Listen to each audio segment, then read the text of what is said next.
how modern the city gets, certain retro memories never fade. We always miss the olden times. Meet S.V. Venkatesan, who is here to take us back in time.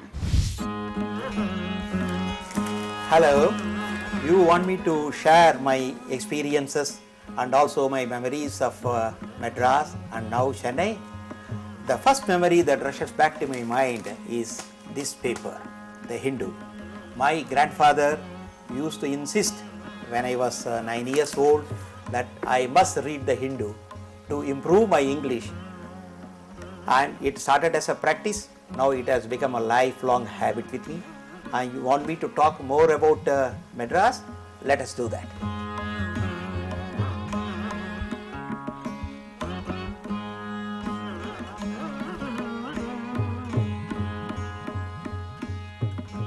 In 2001, I decided to give up full-time work and then move to Chennai and also work as advisor to the Ruya family and the SR group. I had a choice of settling down anywhere, but it was a conscious decision to move to Chennai because of the fact that we enjoyed the cultural life in Chennai, the music, dance, drama. Besides, it was also very close to some of our spiritual activities like going to Ramanashram. We had a lot of our old friends, relatives and number of acquaintances. So all these made Chennai the only and inevitable choice for me to move. Mr. Venkatesan, as an 8-year-old boy, came to Chennai from Calcutta with his mother after his father's demise. Mr. Venkatesan's grandfather, a retired post office superintendent, took them under his wings. Tata would wake up at 4 a.m. and do his yoga, and their home in Bazar Street in Mylapore would reverberate with the sounds of Tevarams, Dikshitar songs and Thyagarajar kritis in the early hours of dawn. And with these sounds we used to get up. If we don't get up, he will give a mild kick with his foot and we have to get up. And I remember it with what I would say such a nostalgic memory. And the music just seeped into our feelings and our consciousness like this. And in our family, my mother learnt music for a short time from Tiger Vardachari. And my mother's sister used to sing, my sister used to sing. So we really grew up in a very musical atmosphere. So we developed a love for good music and Carnatic music. Mr. Venkatesan has a deep reservoir of memories. He remembers most distinctly being at a concert of the legendary Madurai Mani Iyer at the Kapalishwarar temple with a massive crowd in attendance. எப்போ வருவாரோ எந்தன் கலி தீர எப்போ வருவாரோ எந்தன் கலி தீர. This song is one of the very, very famous songs of Madurai. A faraway look comes into Mr. Venkatesan's eyes as he talks about his mother's cooking. Fluffy white poo-pola idlis, steaming upma with ney, takkali rasam, he makes you want to rush home to your mom. But this divine cook, as he calls her, was also quite a firm disciplinarian. Mr. Venkatesan was given a lot of freedom, but 6:50 p.m. every evening was curfew time. Now I see a lot of even my grandchildren and young people very busy with the video games and what I would say other kind of sometimes grown-up people, disco and everything. And I used to wonder how we spent our young days. We were also very busy and we were playing a lot of games, and I used to play along with my friends cricket in the PS High School ground, and now near Santhom the old cemetery was there. Now a lot of buildings have come up. We used to play cricket with a lot of friends with no shoe, with no pad, and also without any all these helmet, no cap, etc. But we used to enjoy it actually. Mr. Venkatesan rues the fact that guests, why even family members, have to announce their visits before they drop in now. Gone are the days when surprise visits were looked forward to and were a very normal and delightful way of life.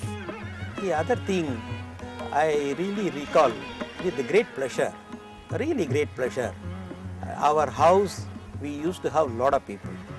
My 3 siblings, my mother, my grandfather, my mother's sister, and so many people. And besides, we used to have a lot of relatives just popping in without any notice, etc.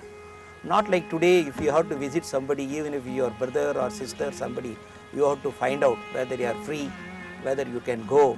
It is not that. Chennai is now a mixed bag of pros and cons, says Mr. Venkatesan. Sabhas and theatres have gotten better. There are many spiritual discourses happening all across the city. Youngsters are doing well. But on the flip side, there are no places anymore here to take leisurely strolls. But would Mr. Venkatesan live anywhere else now?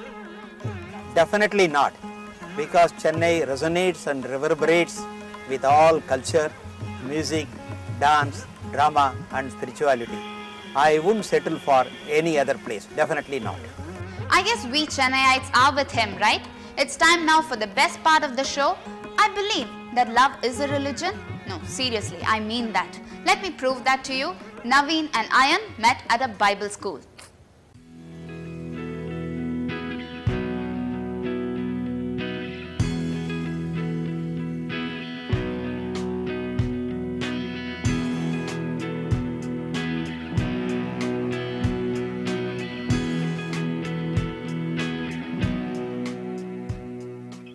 We fell in love in the strangest of places. After I finished my bachelor's, I wanted to go to Bible school. And I think within the first 3 or 4 months, I set my eyes on Ayan. Now, Bible school has its own unique problems. You're not allowed to actually fall in love in Bible school. And if you do, you're supposed to immediately inform your parents, and your parents have to give consent for you, to go with each other or whatever.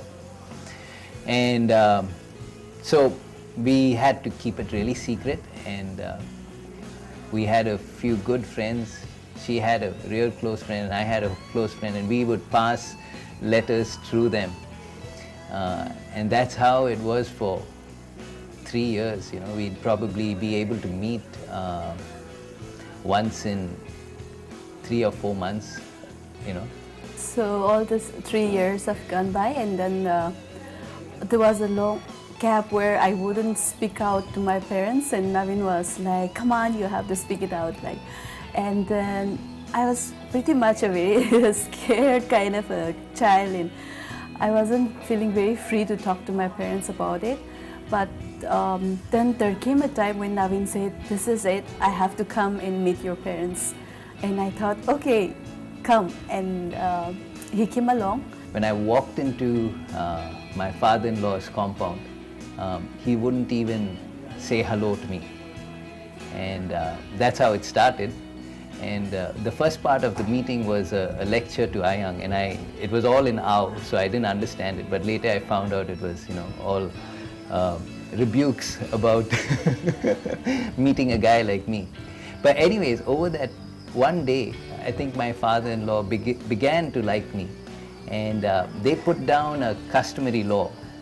The Nagas have customary laws, and it was customary to put down a set of conditions which my parents had to sign. Finally, in 1993, August 7th, we were able to get married, and that was a great day. And since then, we've been in Chennai, but in different places. And we've shifted our houses starting from St. Thomas Mount to Nanganallur to here.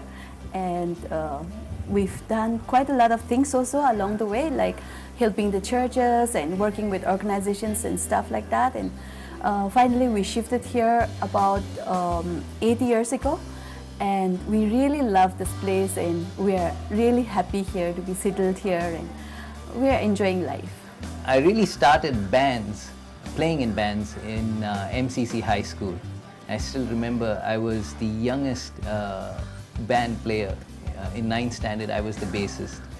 And then right through my 3 years at Loyola, I played with bands. And that has been great. I've been using music to attract young people, to speak about drugs, AIDS, various awareness things. I've used music to desert me, and the whole world lets me down. My wife's been a big part of my music. Not that she plays or sings, but whenever we have concerts and events for young people, barbecues and things like that, she's the action. She does pizzas, banana cakes. We've had barbecues, and so in all this, people have really enjoyed. Of course, the music is the main thing, but they have also enjoyed this part of. It actually, in short, they come for the music and then they begin to like the food more. Yeah. The fact that I have been experimenting with all this food stuff is also my kids, my 3 children, they love food, and then they've been always like, "Mommy, do this, why don't we do this, why don't we do that?" And we've been experimenting a lot of stuff at home, and somehow it just turns out right, and we all enjoy food. So I've been doing that for the crowd also. And we have 3 kids. I dedicated myself to staying at home so that I can take care of them and be with them and, emotionally be a support to them until they come up to the age where they can take care of themselves. And so they've enjoyed me, and then I'm also enjoying them so far. The thing I've loved about Ayang the most is her calm. She never really gets, even when she gets angry, she doesn't come about it with too many words. And she's been a calming influence in my life, and that's what I've loved the most. Well, I've been the calm for him, and I would say that he's been the storm in my life. No, but jokes aside, like we've done everything, almost everything together in life, and then I have depended a lot on him. In every decision that I make, I have to ask Naveen, because he's got the wisdom to, say what is right and what is wrong. Yes, we should do this or we shouldn't. And till today, I should say that I can't imagine life without him. That was truly a mushy, cozy love story. If you too have an interesting story to tell us about your love life, do write to us at feedback@ndtv-hindu.com, and we would love to feature it. See you next week with more about Chennai and Chennaiites.